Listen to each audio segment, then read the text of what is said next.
time for sports with David Nyika, and I found it very, very helpful this morning. I mean, for the last however many years, I've been referring to you as David Nyika. I've heard a lot of people call you David Nyika in the past, but you've put it on your Instagram. It is, in fact, David Nyika. So we've cleared that right up from the outset, mate. First of all, over in the UK for this big fight coming up in a few weeks' time now.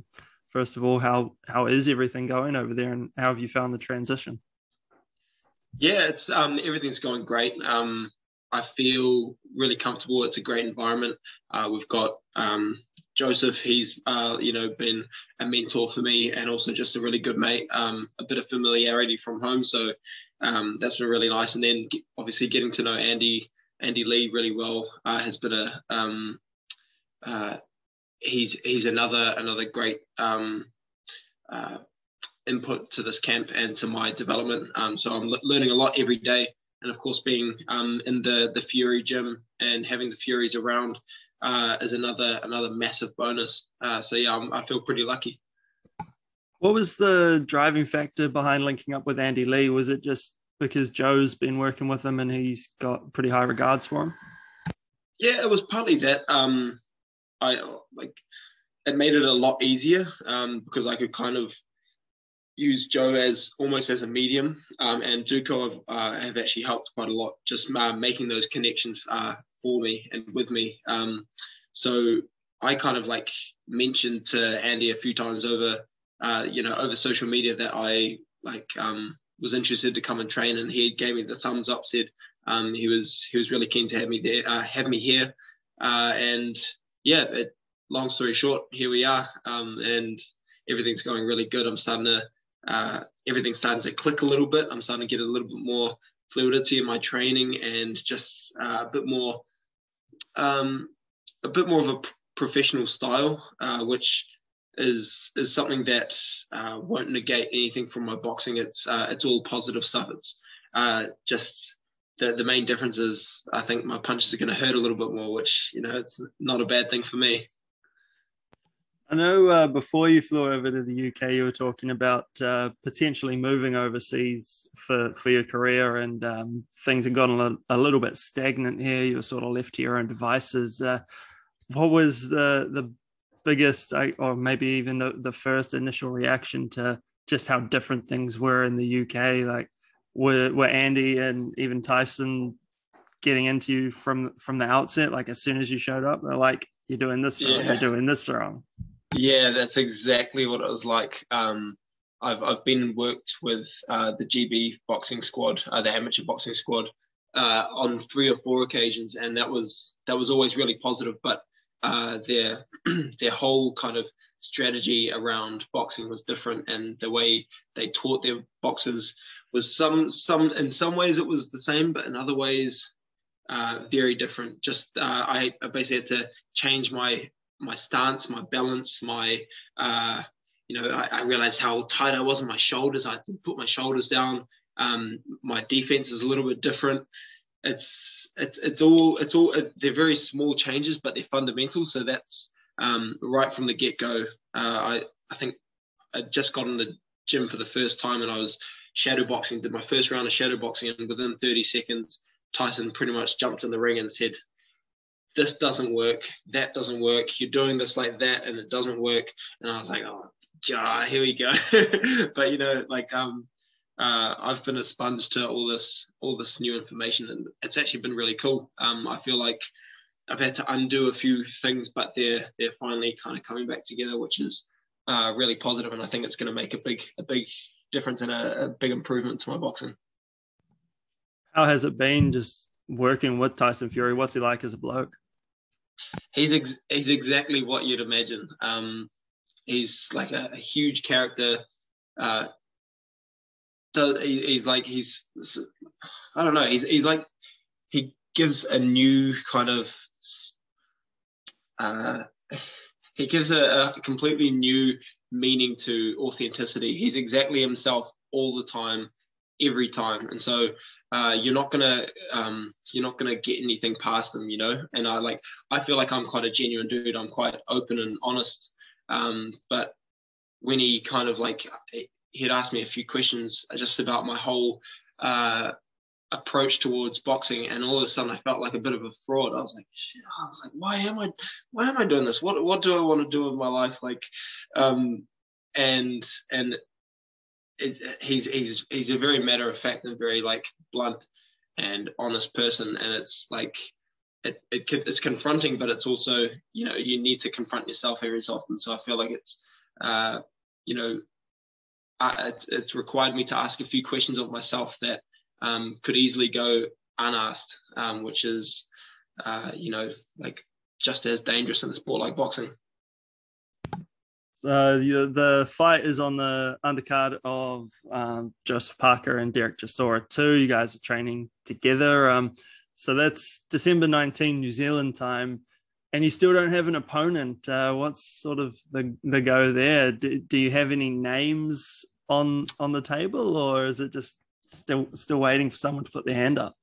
Yeah, so we've been given one opponent, and we've pretty much said yes, but I don't know whether or not his party has agreed. But it sounds like that's going to happen. So we've gotten a tentative opponent at the moment. I don't think I'm allowed to release it because I don't think it is official at the moment. But all systems are go, and I think it'll be a good fight. I think it'll be he'll be tough enough, and he'll give me a few challenges, which is exactly what I want at this point in my career. And you know, obviously, I'd like to get a few rounds under my belt as well, especially considering this 8-week block has tested me in a lot of ways, and it's required me to change in a lot of ways. So I'd like to put that to good use, and hopefully he's up to the challenge.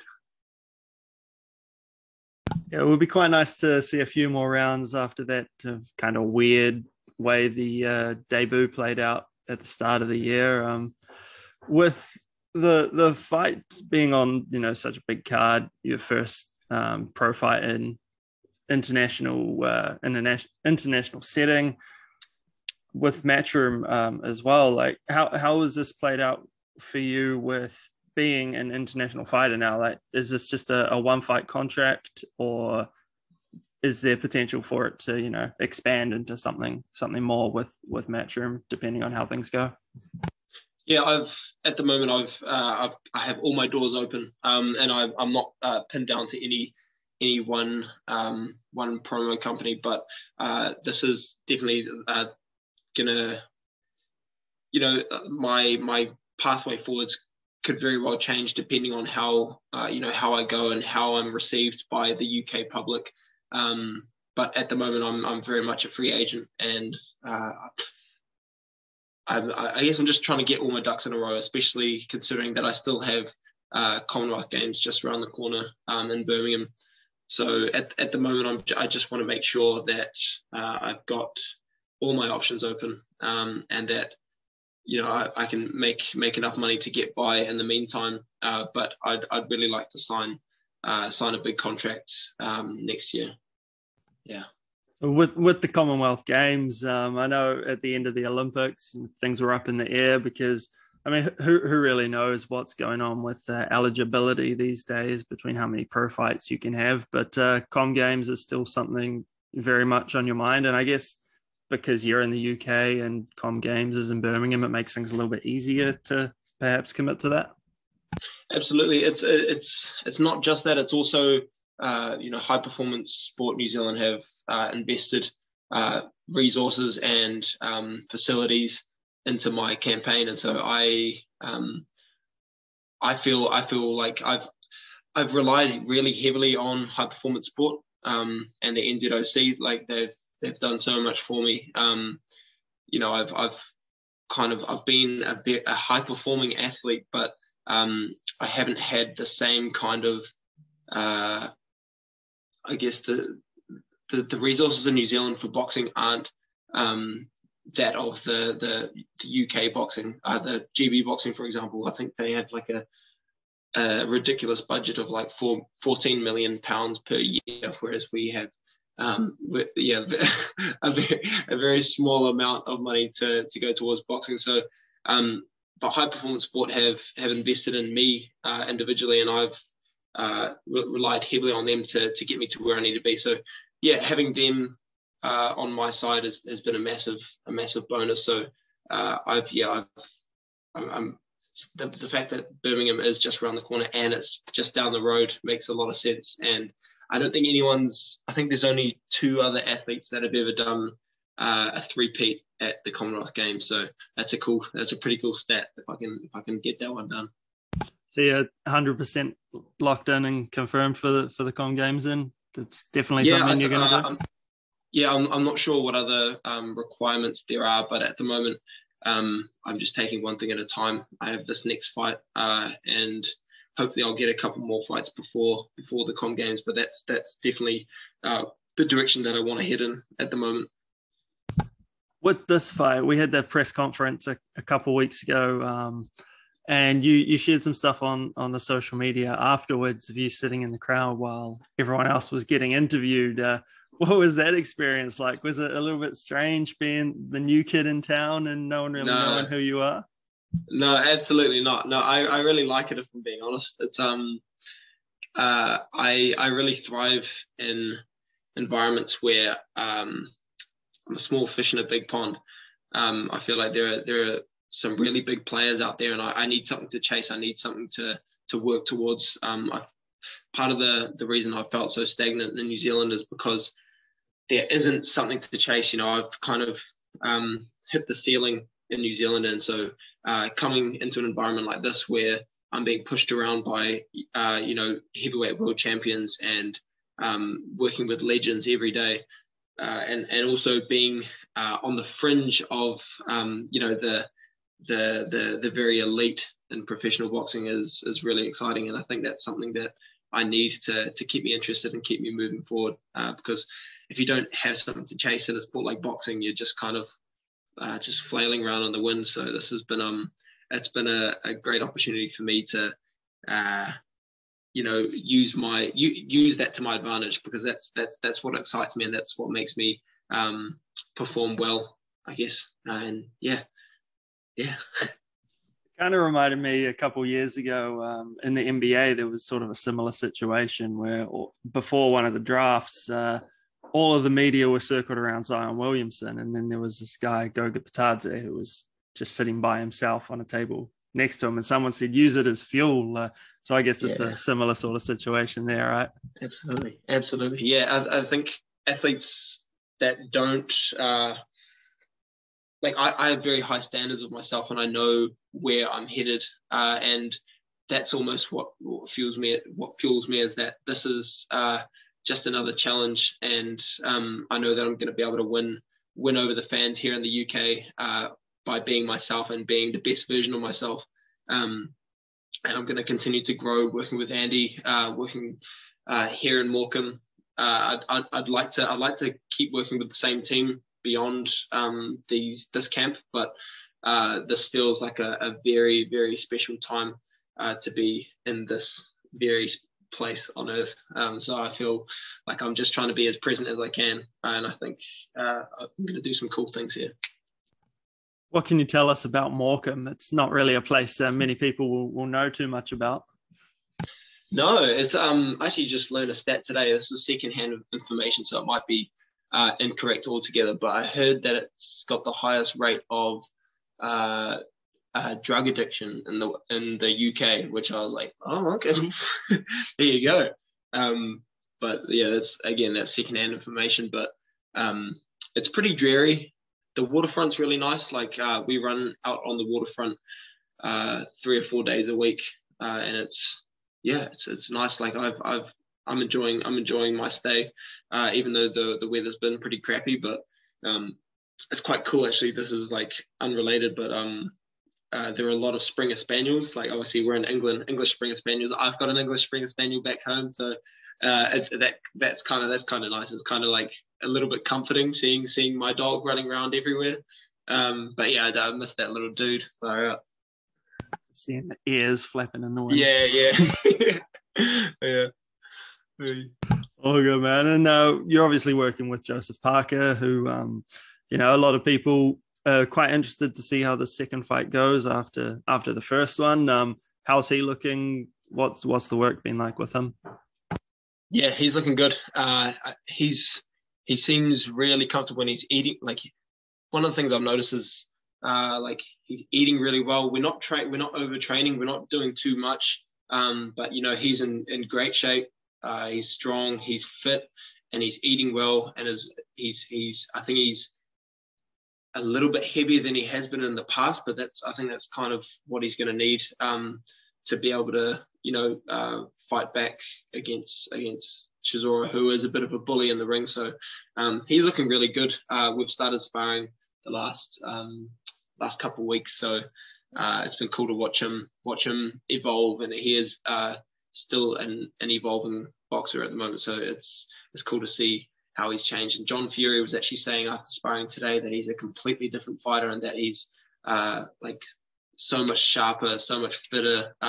His work rate's up, which is all like really good stuff coming from someone like John, who's worked with the best. But yeah, like we're all really happy with the way the team's tracking, and yeah, it's quite exciting.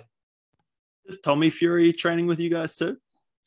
Yeah, so I got some sparring with Tommy last week. He's actually really good.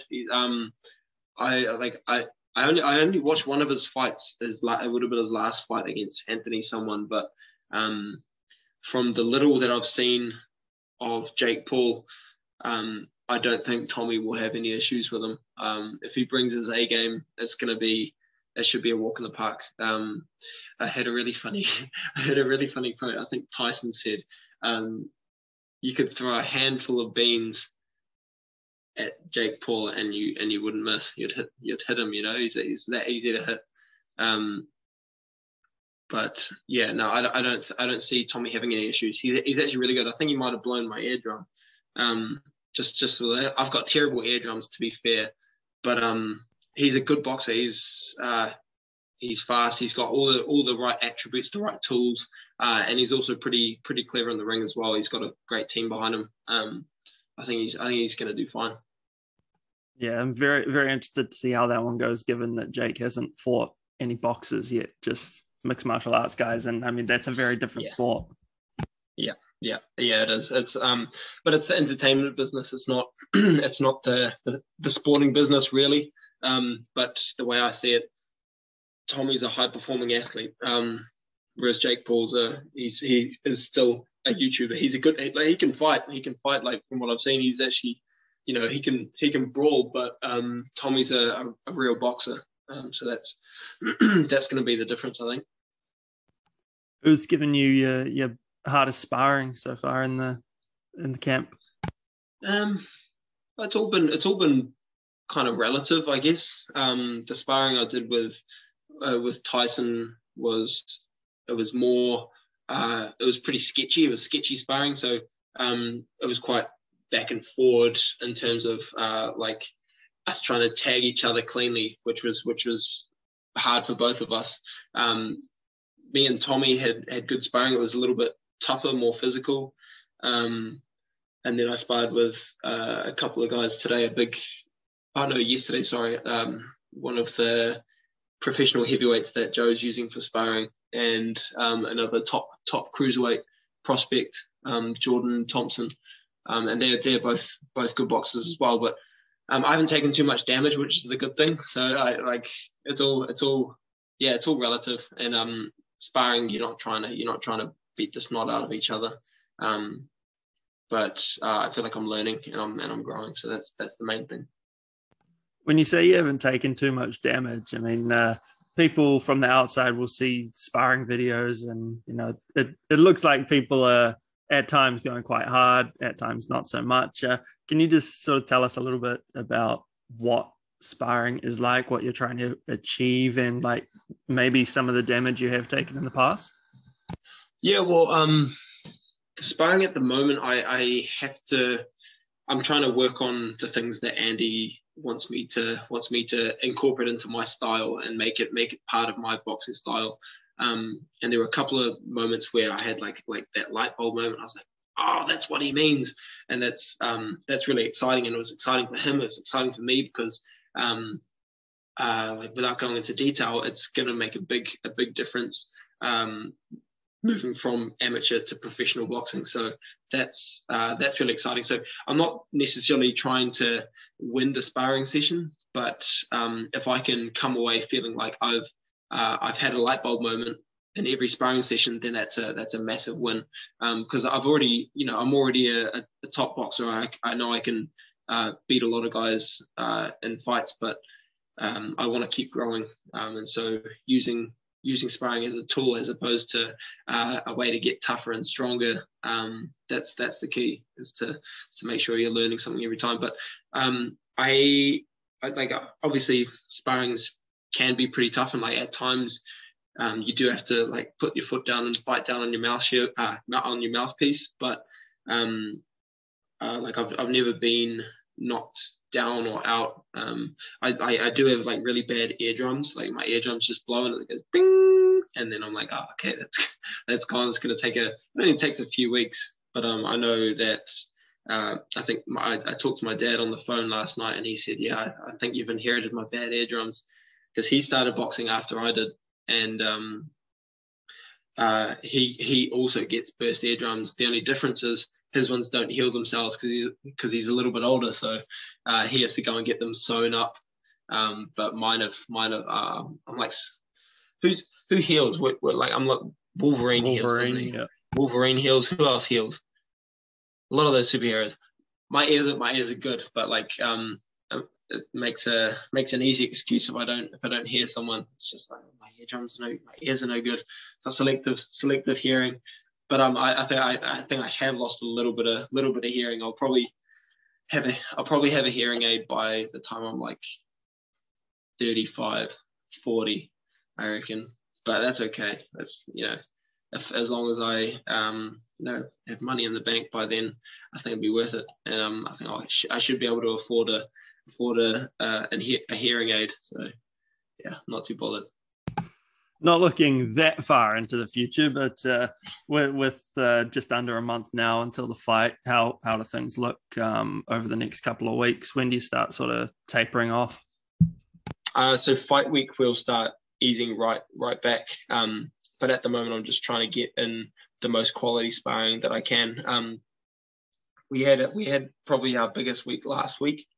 We had a couple of brutal sessions. One of them was probably up there with the top 3 hardest sessions I've ever done in my life. It was like sparring right into a massive conditioning session, which we refer to as F 'em Up Friday. And it was like, it ended up being about 20 rounds of brutality. It was pretty nasty, but yeah, with a name like that just sounds horrible. Yeah, and it's not just the name, but it's like who called it that.